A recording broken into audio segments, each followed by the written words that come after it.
Boa noite, graças a Pai do nosso Senhor Jesus. Eu queria pedir os irmãos para abrir a palavra de Deus em Salmo 146, a gente vai dar nossa primeira reflexão. Irmãos, o Salmo 146, ele é um salmo que nos leva a louvar o nosso Senhor, que nos leva a adorá-lo. Os últimos 5 salmos, eles são conhecidos como os salmos de aleluia, que voltam a nossa atenção para louvar ao nosso Senhor, para adorar ao nosso Senhor. Este salmo, ele começa de uma forma bem intensa, Ele começa como se fosse um voto de louvar a Deus por toda a sua vida, Ver esse começo desse salmo aquece o meu coração, aquece, por ver a intensidade de como que o irmão em Cristo louva ao nosso Senhor, de como que ele adora o nosso Deus. Os últimos salmos, ele nos traz uma forma muito maravilhosa de como louvar o nosso Deus. O Salmo 147 fala de como é bom e amável adorar o nosso Deus. O Salmo 148, ele lembra da criação do nosso Deus, da sua grandeza e de como toda a sua criação nos leva a louvar o nosso Deus e viver a sua soberania. O Salmo 149, ele nos exorta a louvar o nosso Deus, com alegria. E o último, ele nos traz como tudo que fazemos e tudo que devemos fazer nos leva a louvar o nosso Deus. Esses últimos 5 salmos, eles é um curso bem rápido de como nós cristãos devemos louvar e adorar o nosso Senhor. A gente quer um curso prático, vamos nos últimos 5 salmos que a gente aprende a louvar biblicamente e adorar biblicamente o nosso Deus. Os primeiros capítulos, os primeiros versículos falam assim: Aleluia, louve, ó minha alma, ao Senhor. Louvarei ao Senhor por toda a minha vida, cantarei louvores ao meu Deus enquanto eu viver. O salmista, meus irmãos, ele promete louvar a Deus todos os dias da sua vida. E sem dúvida, essa é uma forma sábia de se preparar para louvá-lo por toda a eternidade. Sabe, meus irmãos, ter uma vida de louvor e adoração sincera e íntima é superar as críticas e queixas que nós mesmos lutamos nas nossas vidas, na nossa caminhada com o Senhor. É deixar de competir com os outros e de nos comparar com eles. O nosso ego de querer saber que os outros irmãos estão adorando de uma forma diferente, de uma forma melhor. Às vezes a gente se deprime por achar estranho louvar o nosso Deus quando estamos em comunhão, quando estamos em meio de outros irmãos. Achamos vergonhoso muitas vezes levantar as mãos para adorá-lo. Às vezes não falar um amém quando o pastor está pregando, algum outro irmão está cantando. A gente prefere dizer: opa, aquele irmão acho que ele está louvando, adorando o meu Senhor de uma forma diferente. A gente prefere criticar, ao invés de buscar louvar sinceramente e intimamente o nosso Deus. E o salmista, ele fala logo no começo, ele clama de uma forma onde ele fala que a alma dele quer louvar ao seu Senhor, onde ele quer cantar, a vida dele, por todos os momentos, ele quer cantar louvores ao seu Deus enquanto ele viver. Imagina quanto que não deve ser bom e maravilhoso você ver um irmão em Cristo adorar com tanta intensidade, com tanto amor, com toda alegria o nosso Senhor. Louvar o nosso Deus, meus irmãos, deve ser uma expressão bíblica da nossa salvação, da nossa conversão. Deve ser um ato onde queremos estar ainda mais próximo do nosso Senhor e Salvador. Louvar a Deus, meus irmãos, é adorá-lo e ser grato em tudo e por tudo que Ele faz. 1 Tessalonicenses fala, 5:18: deem graças em todas as circunstâncias, pois esta é a vontade de Deus para vocês em Cristo Jesus. É crer de fato que Deus está fazendo tudo para que coopere para a nossa vida, para o nosso bem. Romanos 8:28. Uma vida, meus irmãos, de louvor, ela não é cheia de ansiedade, ela não é cheia de desânimo constante. Pelo contrário, a palavra de Deus nos exorta para a gente não ser ansioso. Uma vida de louvor e adoração é uma vida de dependência diária ao nosso Deus, é uma vida de intimidade, uma vida de oração, é uma vida de reconhecimento de nossas fraquezas e da grandeza do nosso Deus em nossas vidas. Esses primeiros versículos, meus irmãos, eles nos ensinam de como viver diariamente para louvar o nosso Senhor, de como viver de uma forma intensa, dia após dia. Eu acho que um dos pontos principais para a gente, que é onde o pastor mais bate na tecla, é o nosso devocional, que deve ser a nossa caminhada diária, deve ser um momento diário nas nossas vidas para a gente louvar e adorar o nosso Deus. E muitas vezes a gente deixa isso em segundo plano, a gente deixa isso como último ato do nosso dia, muitas vezes dando 2, 3 minutos, olha lá como damos tudo isso para o nosso Senhor, para louvá-lo, para estar próximo dele, para estar mais íntimo com ele, porque para a gente poder louvar o nosso Deus, adorar o nosso Deus, precisa de intimidade. Sem intimidade a gente não vai conseguir fazer isso. Fazer isso muito supérfluo, isso vai arrecadar momentos ruins na nossa vida, na nossa caminhada. Momentos onde a gente precisa passar por uma tribulação, passar por uma dificuldade, principalmente em nossos trabalhos, que é onde a gente passa mais tempo na nossa vida, no nosso dia a dia. A gente não vai estar preparado espiritualmente, porque vamos estar distante do nosso Senhor, não vamos saber adorá-lo, não vamos saber transmitir isso, até mesmo para o pecador, de como você adora ele com alegria e com amor, em todas as circunstâncias, seja até mesmo no ato do seu dia a dia, da sua vida. Você deve mostrar isso para outras pessoas também. Amém? E em seguida, meus irmãos, o salmo continua. Não confiem em príncipes, em meros mortais, incapazes de salvar. Quando o espírito dele se vai, voltam ao pó. Naquele mesmo dia, acabam-se os seus planos. Como é feliz aquele cujo auxílio é o Deus de Jacó, cuja esperança está no Senhor, o seu Deus, que fez os céus e a terra, o mar e tudo que neles há, e que mantém a sua fidelidade para sempre. Aqui, meus irmãos, o salmista, ele traz uma ênfase bem importante. Felizes são aqueles que têm por protetor o Deus de Jacó, aquele cuja esperança está no Senhor, o seu Deus. Jeremias, um pouco mais para frente, ele vai concordar com o salmista, como ele vai falar: maldito o homem que confia no Senhor. Jeremias 17:5. Também declara: bendito o homem que confia no Senhor, cuja esperança é o Senhor. Jeremias 17:7. O salmista, meus irmãos, também aponta a razão para que o servo seja dependente e esperançoso no Senhor, seja feliz, explicando que Deus é aquele que faz os céus, a terra, o mar e tudo que neles há, aquele que também mantém a fidelidade para sempre.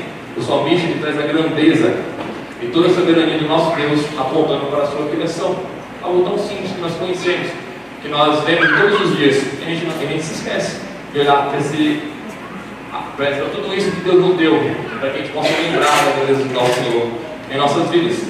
A maioria de nós, meus irmãos, eu nem vou colocar todo mundo, né? A gente prefere confiar em homens, a gente prefere confiar em nós mesmos, em vez de confiar em nosso Senhor. A gente primeiro cai, a gente primeiro erra, a gente primeiro peca, para depois a gente se voltar e se colocar ali diante do nosso Deus. A gente não busca, a gente não serve, a gente não tenta ter o nosso Senhor em nossas vidas, realizar a sua vontade. Deus ele pode fazer coisas tão maravilhosas por meio de nós, aquilo que ninguém é capaz de fazer, aquilo que eu não sou capaz de fazer pela minha vida, aquilo que ninguém é capaz de fazer por mim. Deus é capaz de fazer isso. E esses versículos eles indicam que uma das preocupações do salmista é justamente isso: que os líderes de Israel não fizessem aliança com ímpios, eles lembrassem da grandeza do Senhor através dessa criação, através de tudo que foi dado a eles, e que eles se voltassem para o seu Deus, que eles se voltassem para o nosso Senhor. Ele ainda lembra, né? A gente pode lembrar, quer dizer, Abraão, Gênesis 12:1, e a geração de Êxodo, né? E o povo de Israel voltou-se para o Egito em várias ocasiões, em vez de confiar no Senhor. O próprio pastor está pregando em Isaías, como que o povo de Israel várias vezes preferiram se rebelar contra o nosso Senhor, em vez de confiar no nosso Deus. Mais uma vez aqui a gente pode ver, meu Senhor, o quanto que o padrão errado que nós temos de confiar em homens, de confiar em nós mesmos, nos traz consequências. Faz com que a gente se afaste de Deus, faz com que a gente peque, faz com que a nossa vida, dia após dia, venha a ser afastada do nosso Senhor e espiritualmente ficar mais difícil. Confiar na sabedoria e na força humana é depender de algo fraco, algo imperfeito. Muitos de nós depositamos nossas forças no lugar errado e esquecemos do único que tem a força certa.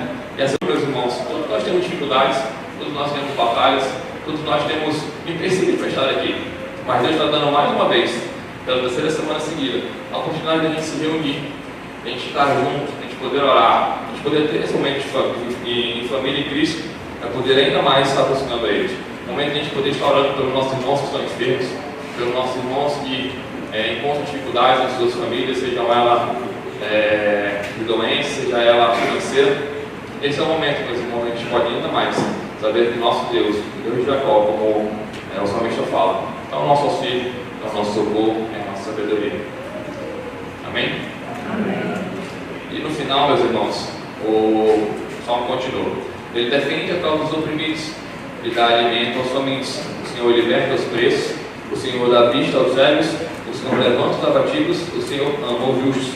O Senhor protege o estrangeiro e sustém a órfã e a viúva, mas frustra o propósito dos ímpios. O Senhor reina para sempre. O teu Deus, ó Sião, reina geração em geração. Aleluia. Por bem, meus irmãos, a gente encontra uma declaração, né, que vem do cântico de vitória, falado por Israel mesmo. O Senhor reinará por todo o sempre. Êxodo 15, 18. É impressionante saber que o Senhor, soberano e gracioso e misericordioso, é nosso Pai, que Ele nos ama. Então, meus irmãos, a gente pode viver louvando o nosso Deus. A gente pode crer em Deus. A gente pode amar o nosso Deus de modo a glorificar o nome dele através de nossas vidas, através de nossos atos. Meus irmãos, eu até costumo brincar às vezes com a Fernanda, mas isso não é uma brincadeira até séria, né? Que por várias e várias vezes a gente é igual um passarinho. A gente costuma, vocês sabem que uma mãe, para poder alimentar os seus filhos, né, um pássaro, ele vai, mastiga o alimento e coloca na boca dos seus filhos. E muitas vezes os passarinhos postam fora, né? Eles não se alimentam, preferem usar de uma forma mais rápida, de uma forma ao contrário. E infelizmente a gente não é diferente. Deus nos dá todo o alimento necessário, Deus nos dá tudo aquilo que necessitamos, nos dá uma boa IBD, nos dá um bom momento de oração, nos dá um bom alimento bíblico através do devocional, através dos nossos cursos, através dos cursos de jovens. Infelizmente a gente pega e joga fora. A gente prefere buscar o alimento errado, prefere buscar a pessoa errada, o refúgio errado, infelizmente até uma igreja errada, uma igreja que não é bíblica, até o momento que a gente pega e cai.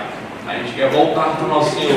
Infelizmente a gente não enxerga que Deus está nos dando tudo aquilo que necessitamos, tudo aquilo que precisamos temos nele, mas a gente prefere buscar em algo humano, em algo errado, em algo diferente, quando a gente se encontra no momento mais para a nossa vida, é quando a gente quer se voltar para o nosso Senhor. Mas glória a Deus, porque bem assim ele permanece fiel, permanece justo, e no momento mais fraco das nossas vidas, ele continua ali, intercedendo por nós. Nos dias de hoje, meus irmãos, a gente contempla uma população difícil, a gente contempla uma situação cada vez mais caótica, cada vez mais distante do nosso Senhor. E um exemplo bem prático é aquilo que a gente vive, não sei se vocês acompanham Olimpíadas, mas na França hoje você não pode falar nem sequer do cristianismo. Não se pode falar do cristianismo. Eu acho que uma das respostas mais interessantes nos momentos que nós tivemos é o hino de um país, a harpa cristã 102. Imagina, então, tem opção, não tiveram opção, tiveram que tocar o hino 102 para aquela seleção que fosse jogar futebol naquele momento, tiveram que ouvir um hino bíblico falando de Jesus e de Cristo, do seu amor, do seu louvor, da sua adoração. Olha só o momento que chegamos. Cada vez mais encontramos líderes respeitando o seu povo, não temos mais uma dignidade mínima, não temos mais, em alguns países, a livre expressão de poder louvar, adorar e cultuar o nosso Deus. Cada vez mais estamos distantes disso, sendo reprimidos. Quantas vezes a gente não vê, no momento de missões, pessoas com dificuldade de poder louvar e adorar o nosso Senhor? Como que estamos vendo agora no maior evento esportivo? Não poder falar de Cristo, não poder pregar o Evangelho de maneira alguma, nem poder se fazer um sinal, coisa do tipo. Inclusive, uma brasileira foi multada por causa disso. Ela fez um sinal referente a isso. Mas Deus vai lá e dá a resposta, né? Então, assim, ainda mais para a gente entender. Que trechos importantes da Bíblia, versículos, capítulos, tem nos mostrado que a gente deve nos lembrar da confiança que tem em nosso Deus, que devemos ter nele. Então, ao mesmo tempo que precisamos incrementar, buscar, né, ainda mais pregar o Evangelho, é importante lembrar da confiança do nosso Senhor, que Ele é o nosso auxílio, que Ele é o nosso refúgio, que Ele é o nosso Salvador. Precisamos ainda mais estar próximo dele, para que a gente possa glorificar e louvar em todos os momentos. Amém? Olha, meus irmãos. Senhor Deus, obrigado, Pai. Obrigado por mais um momento onde podemos falar da Tua Palavra, onde podemos, Senhor Deus, entender que o Senhor é o nosso Salvador, que o Senhor, Pai, é o refúgio para nossas vidas, que precisamos dia após dia estar Te louvando, Te adorando, seja Ele através das nossas atitudes, seja Ele, Pai, através das nossas pregações, da nossa intimidade contigo, da nossa evangelização. Ajuda-nos, Pai, com os nossos pecados, com as nossas falhas, quebranta o nosso coração, para que nós estejamos ainda mais próximos de Ti, Te buscando, que nosso espírito ainda mais, Pai, seja Te querendo aprender sobre o Senhor, buscar sobre o Senhor, que a gente esteja ainda mais próximo, Pai, como igreja, como comunhão e família, podendo, Pai, ajudar um ao outro a perseverar, juntos, Pai, nesse momento tão difícil que temos. Obrigado, Pai, Senhor, por tudo que o Senhor tem feito em nossas vidas. É assim que oro, em nome de Jesus. Amém. Bom, eu vou compartilhar aqui sobre o Salmos 29, né? Já peço que os irmãos possam estar abrindo. A gente vai fazer a leitura dos Salmos e a gente vai explicando, dando uma breve explicação, né? E trazendo algumas aplicações para a nossa vida, né? Essa breve meditação. Então, Salmos 29 fala assim, né? Atribuam ao Senhor, aos seres celestiais, atribuam ao Senhor glória e força. Atribuam ao Senhor a glória que o seu nome merece. Adorem o Senhor no esplendor do seu santuário. A voz do Senhor ressoa sobre as águas. O Deus da glória troveja. O Senhor troveja sobre muitas águas. A voz do Senhor é poderosa. A voz do Senhor é majestosa. A voz do Senhor quebra os cedros. O Senhor despedaça os cedros do Líbano. Ele faz o Líbano saltar como um bezerro, o Sirom como um novilho selvagem. A voz do Senhor corta os céus com raios flamejantes. A voz do Senhor faz tremer o deserto. O Senhor faz tremer o deserto de Cádiz. A voz do Senhor retorce os carvalhos e despe as florestas. E no seu templo todos clamam glória. O Senhor assentou-se soberano sobre o dilúvio. O Senhor reina soberano para sempre. O Senhor dá força ao seu povo. O Senhor dá a seu povo a bênção da paz. Esse poema aqui, na verdade, ele é um cântico, né? Ele é escrito pelo rei Davi, é um salmo davídico, e ele tem a intenção, é bem clara aqui, né? De exaltar a Deus, e ele promove um contraste, né? Entre a grandeza de Deus contra contraste em comparação à grandeza do mundo, né? Seja natural, ali de forma natural, né? Ou até mesmo contraste à grandeza que o homem às vezes se coloca. E é engraçado que quando a gente está bem, né? Nosso trabalho, a gente está bem sucedido, em casa sempre a comida na mesa, né? Tudo está indo perfeito, está tudo indo às mil maravilhas. É engraçado que normalmente, né? A gente nesses momentos são os momentos que a gente mais deixa o Senhor de lado, né? E começa a confiar mais nas nossas próprias forças, né? Começa de forma indireta a falar que eu sou maior que Deus, eu me garanto, eu consigo, eu tenho controle de tudo nas minhas mãos, eu posso, eu consigo, eu não preciso buscar Deus, eu não preciso orar, eu não preciso de nada que Ele possa me oferecer, né? Porque eu sou grande o suficiente. Isso acontece normalmente quando a gente está mais, digamos assim, numa maré mais positiva, né, na nossa vida. A gente tem esse relaxamento, né? E o salmista aqui, ele vem falar justamente sobre isso, né? Ele vem mostrar como Deus é grande e como a gente esquece, né? O homem, Deus fez o homem para dominar, né? E o homem dominar a natureza. E o homem usa isso de forma arrogante, de forma soberba. Ele usa isso de forma errada, né? E essa soberba que o homem carrega, né? Ela às vezes acaba cegando e impedindo de reconhecer a grandeza de Deus, né? Ao redor dele. E aí no versículo no 1 e no 2, né? O salmista fala, né? Atribuam ao Senhor, aos seres celestiais. Esses seres celestiais aqui, ele pode ser dito também, né? Poderosos. Então, atribua ao Senhor, ó poderosos, atribua ao Senhor glória e força. Atribua ao Senhor a glória que o seu nome merece. Adore o Senhor no esplendor do seu santuário. Então, Davi os diz aqui, né, para eles se colocarem debaixo de Deus, para eles atribuírem a glória para quem realmente merece, que é Deus, que Deus seja glorificado, né? Que a glória venha, a glória seja para Deus, não para poderosos ou para o homem, né? E aí ele vai agora no versículo 3 ao 9, ele começa a fazer uma sequência de exaltação sobre a voz do Senhor, né? Justamente para mostrar, tipo, como Deus é poderoso, né? E aí no versículo 3, no 3 e no 4, ele usa a comparação, né, de que a voz do Senhor está acima de muitas águas. O versículo 3 fala, né? A voz do Senhor ressoa sobre as águas, o Deus da glória troveja, o Senhor troveja sobre as muitas águas.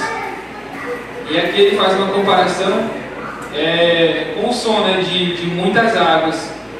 E eu pesquisando e vendo um pouco sobre isso, né, ele traz a ideia de, por exemplo, uma cachoeira, né, uma cachoeira bem grande, que tem aquela queda de água, né, bem forte, que normalmente isso faz muito barulho, né, para quem está ali perto, faz um barulho muito grande. Não sei quem já teve a experiência, né, de estar ali perto de uma cachoeira bem forte.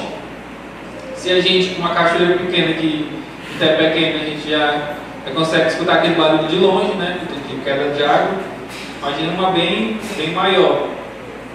E esse barulho de cachoeira, esse barulho de água, né, ele fala que a voz do Senhor está acima de muitas águas, está acima disso, está acima dessa beleza, né, natural que o próprio Deus criou, né? Então, a voz do Senhor é tão poderosa que está acima disso. E não só isso, né? Ele vai além. Ele fala que o Deus da glória troveja, o Senhor troveja sobre as muitas águas. E no quadro ele fala, a voz do Senhor é poderosa, a voz do Senhor é majestosa. Ele enfatiza mais uma vez, né? Aí no versículo 5 e 6, ele fala que a voz do Senhor está acima do cedro do Líbano. Os cedros do Líbano, né, são grandes árvores, né, que são bem fortes. Geralmente elas crescem nas altitudes, né, e o material dela, né, a madeira dela, era muito comercializada, né, antigamente, né, no mundo antigo. Então ela era muito valorizada, essa árvore. E aí eles pegam esse exemplo da árvore, né, que é bem valorizada, que é um exemplo até de poder, né, de magnitude. E ele fala, né, que a voz do Senhor, do 5, a voz do Senhor quebra os cedros, o Senhor despedaça os cedros do Líbano. Então, ele pega essa figura de linguagem e fala que os cedros vão virar pedaços, vão se despedaçar, né, em comparação à voz do Senhor, justamente para, mais uma vez, reafirmar quão poderosa é o Senhor, quão poderosa é a sua voz. E no 7 e no 9, ele fala que a voz do Senhor está acima da natureza. E aí ele traz outra figura de linguagem também, né? Ele compara a voz do Senhor com os raios flamejantes. Que hoje ainda, né, com tanta tecnologia, né, o homem não consegue ainda controlar, né, a natureza, não consegue controlar os raios, não consegue controlar os trovões. A gente ainda vê muita queimada, né, nas florestas por conta de seca e bate quando tem chuva, bate aqueles raios, né, e acaba trazendo incêndio. Então, o homem ainda assim não consegue controlar a natureza, e aí ele usa como comparação, né, mas a voz do Senhor é como raios dessa forma, que são incontroláveis, não tem quem o controle. E aí ele fala, né, também, a voz faz tremer o deserto de Cádiz, lugar provavelmente era um lugar ali assustador, né, que tinha bastante conflito. Fica ali por volta ali do Oriente Médio. Então, a voz do Senhor está acima da natureza, né? Ele, no 3 ao 9, ele mostra, nesse salmo, o salmista mostra que a voz do Senhor é poderosa. E ele usa todas essas figuras de linguagem que, para o leitor da época, ele ia perceber, ele ia ver realmente o quão poderoso é esse Senhor. E aí no 10 e no 11, ele completa, né, o cântico afirmando que o Senhor é rei para sempre. No 10 ele fala: o Senhor assentou-se soberano sobre o dilúvio, o Senhor reina soberano para sempre. Então, olha a forma que ele fala, né? O Senhor assentou-se soberano sobre o dilúvio. E o dilúvio, não é só a gente que tem o privilégio, né, de saber o que foi, mas o leitor também sabia o que era, o que tinha sido o dilúvio. Então imagina, o leitor vê isso, né? Assentou-se soberano sobre o dilúvio. O tamanho do poder que Deus tem, né?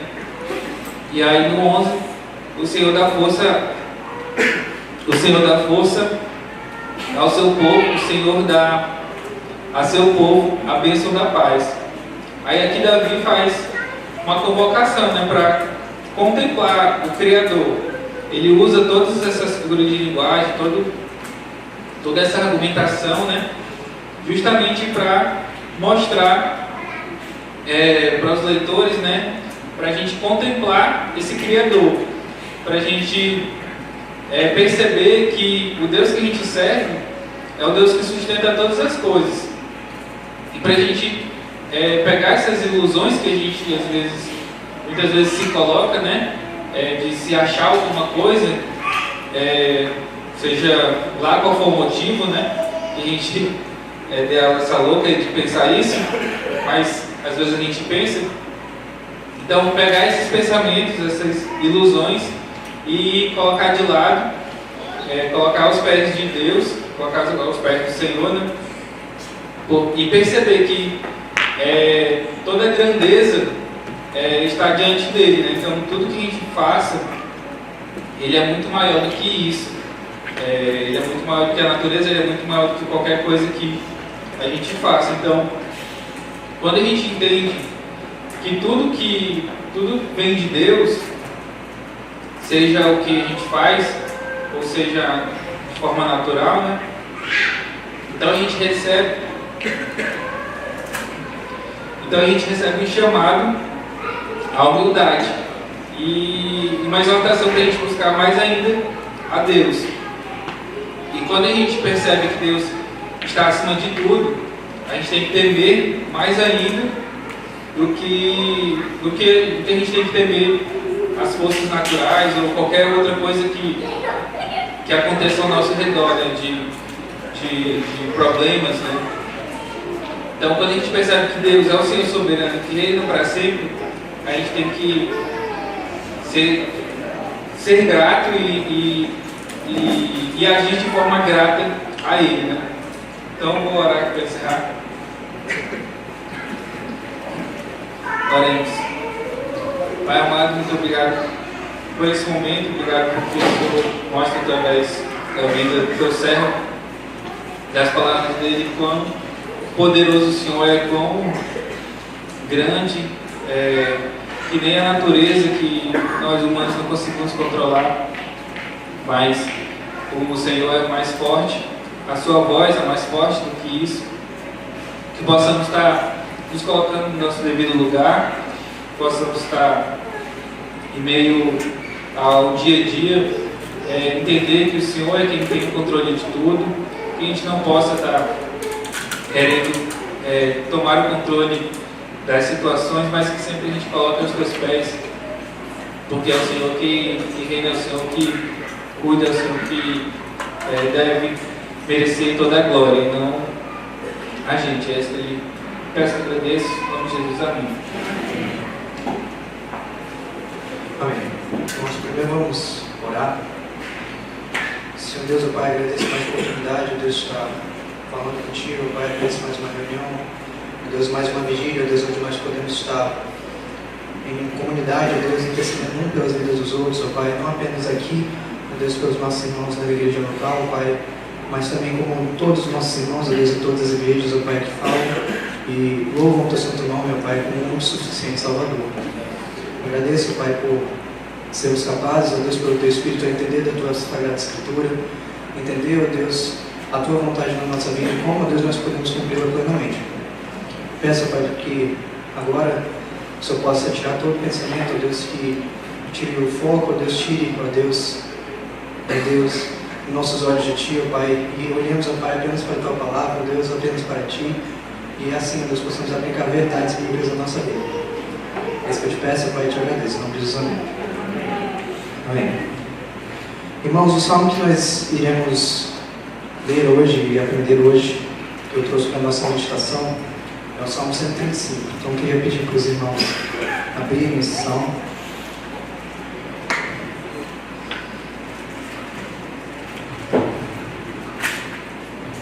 O Salmo 135, nós queremos considerar esse salmo com atenção. Este é um salmo que, como o salmo anterior a ele, o Salmo 134, ele nos convida ao louvor a Jesus, o louvor ao nosso Deus.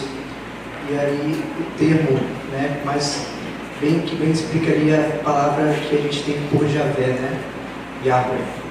E ao longo do salmo, ele vai apresentar razões pelas quais Deus deve ser louvado, lembrando das ações de Deus e do caráter de Deus e por que essas coisas nos levam a louvá-lo. É interessante que o salmista, ao convidar o povo para adorar a Deus, não apenas fala do que Deus fez, mas também do caráter de Deus, da relação especial que ele tem com Israel e do amor devotado que Deus tem dado a Israel, que apesar da sua impiedade, né, apesar do seu comportamento, Deus tem se mantido fiel. Também fala do comprometimento que Deus tem por meio das alianças com Israel, né? Ele faz um contraste nesse salmo com os deuses pagãos. Como os irmãos já sabem, nós temos aprendido sobre o livro de Isaías nos cultos de domingo. Recentemente entramos numa sessão que vai do capítulo 40 ao 66. E o que temos aprendido, e também o que eu tenho percebido, e que é um dos temas fortes de Isaías, do capítulo 40 ao 66, é exatamente essa questão dos deuses. Logo no capítulo 40, quando você tem um prólogo dessa grande porção, que vai até o capítulo 55, Isaías apresenta uma palavra de consolo ao povo. Ele começa a descrever e desafiar os falsos deuses, mostrando a incapacidade desses deuses. Um dos elementos importantes da incapacidade desses falsos deuses, de acordo com Isaías, é a incapacidade de prever o futuro. Várias e várias vezes ao longo dessa porção, no capítulo 40 e nessa porção até o capítulo 55, é dito que eles não conseguem prever o futuro, contrastando com a capacidade do nosso Deus, que vez após vez faz várias profecias. Tanto é que o povo de Israel sabia de antemão algumas coisas que iam acontecer. O texto deixa claro que aquilo era para testemunho. Isso também era percebido por outras culturas, além da cultura hebraica. Basta que vejamos o texto de Atos dos Apóstolos, capítulo 17, versículo 22 a 24, que é assim: Então Paulo levantou-se na reunião do Areópago e disse: Atenienses, vejo que em todos os aspectos vocês são muito religiosos, pois andando pela cidade observei cuidadosamente seus objetos de culto. Encontrei até um altar com esta inscrição: ao Deus desconhecido. Ora, o que vocês adoram, apesar de não conhecerem, eu lhes anuncio. O Deus que fez o mundo e tudo que nele há é o Senhor do céu e da terra, e não habita em santuários feitos por mãos humanas. Mesmo as culturas gregas pertenciam que os deuses deles não poderiam ter criado tudo, pois ficaria sendo uma regressão infinita de deuses, como um sendo causa do outro. Precisava-se de um Deus desconhecido que tivesse criado aquilo tudo. Outro tema importante em Isaías é a ideia de que Deus deixou um testemunho claro para que o povo não dissesse: e isso aqui, quem me disse foi este Deus de madeira ou este Deus de pedra. Deus já tinha colocado de antemão por meio dos seus profetas para que eles testemunhassem e reconhecessem que o próprio Deus tinha determinado e profetizado sobre o futuro. No convite para adorarmos a Deus, o salmista lembra não somente o que Deus faz e quem Deus é, mas também o contraste. Mas também ele faz o contraste com os falsos deuses. É um ensinamento que, por contraste, é muito eficaz. Você sabe não somente quem Deus é, mas também aprende sobre o caráter de Deus em contraste com os deuses falsos. Existem alguns salmos que trabalham esse conceito, que nós chamamos de literatura polêmica. O salmista usa características de um Deus falso para contrastar com o verdadeiro Deus. Um exemplo é o salmo de peregrinação, que diz que Deus não dorme, claramente contrastando com o Deus Baal, que era o Deus que dormia. Esse contraste ajuda a entender que Deus é e o que Ele faz, não apenas positivamente, mas também negativamente, mostrando que Deus não é. A ideia de literatura polêmica é comunicar por que Deus vale a pena ser louvado. O Salmo 135 foca na parte final, onde há um contraste com os falsos deuses e uma relação muito próxima entre a adoração e adoradores, entre o objeto adorado e o adorador. Vamos agora abrir a nossa Bíblia de Deus, os primeiros 4 versículos. Essa é a nossa primeira sessão, que a gente vai falar alguns pontos dessa sessão pequena. Salmo 135, o primeiro versículo começa assim: Aleluia! Louvem o nome do Senhor. Louvem, servos do Senhor, vocês que servem na casa do Senhor, nos pátios da casa do nosso Deus. Louvem o Senhor, pois o Senhor é bom. Cantem louvores ao seu nome, pois é nome amável. O Senhor escolheu Jacó, a Israel, como seu tesouro pessoal. O texto aqui começa com uma característica de Deus, uma qualidade de Deus. O Senhor é bom. Ele dá razões para nós adorarmos a Deus. A adoração de Deus não está somente conectada com as nossas necessidades, mas também com quem Deus é. Ele é bom, seu nome é amável, e Ele escolheu Jacó, Israel, como seu tesouro pessoal. Continuando no versículo 5 ao versículo 7, ele fala: Sei que o Senhor é grande, que o nosso Senhor é maior do que todos os deuses. O Senhor faz tudo o que lhe agrada, nos céus e na terra, nos mares e em todas as suas profundezas. Ele traz as nuvens desde os confins da terra, e envia os relâmpagos que acompanham a chuva, e faz com que o vento saia dos seus depósitos. E aí o Senhor faz tudo que lhe agrada. Não é a primeira vez que nós encontramos essa declaração nos Salmos. A liberdade soberana de Deus é um dos motivos pelo qual nós devemos adorarmos. É um motivo pelo qual Ele é digno de glória. Para muitos, a liberdade soberana de Deus é motivo de incômodo, mas é uma verdade fundamental para adorarmos a Deus. Não há como adorar um Deus que não é soberano. Ele faz o que quer porque Ele é soberano. Ele pode escolher quem Ele quer, como nos lembra o apóstolo Paulo em Romanos 9. E como nos lembra Moisés, quando ele diz que Ele tem misericórdia de quem Ele quiser ter misericórdia. Ele tem compaixão de quem Ele quiser ter compaixão. Do versículo 8 em diante até o versículo 12, ele fala assim: Foi Ele quem matou os primogênitos do Egito, tanto de homens como de animais. Ele realizou em pleno Egito sinais e maravilhas contra o faraó e todos os seus conselheiros. Foi Ele também que feriu muitas nações e matou reis poderosos: Sihon, rei dos amorreus, Og, rei de Bazã, e todos os reis de Canaã. Ele deu a terra deles como herança. Uma herança é Israel, seu povo. O caráter de Deus e seus atos aqui são lembrados. Deus é soberano sobre todas as coisas, desde eventos grandiosos como a destruição dos primogênitos no Egito, até as coisas comuns do nosso dia a dia, como chuvas e relâmpagos. A ideia é que Deus aqui é o sustentador e criador do universo, estando no controle de cada elemento da criação, mas não apenas isso, no levantar e no cair de reinos, como ele colocou o rei de Sihon, de Og e os reis de Canaã. Salmo 113 até o versículo 18 nós vemos assim: O teu nome, Senhor, permanece para sempre, a tua fama, Senhor, por todas as gerações. O Senhor defenderá o seu povo e terá compaixão dos seus servos.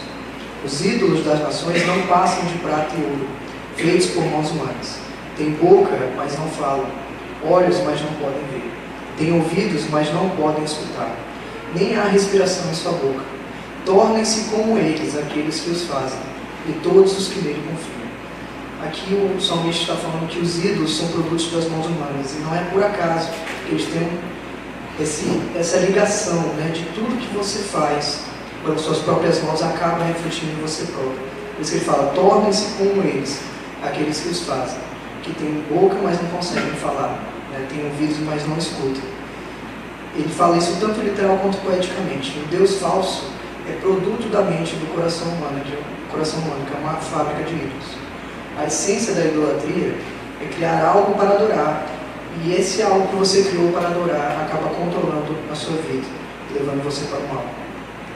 No Salmo 135, versículo 19 a 21, Ele fala: bendigam o Senhor, israelitas, bendigam o Senhor, sacerdotes, bendigam o Senhor, levitas, bendigam o Senhor, os que temem o Senhor.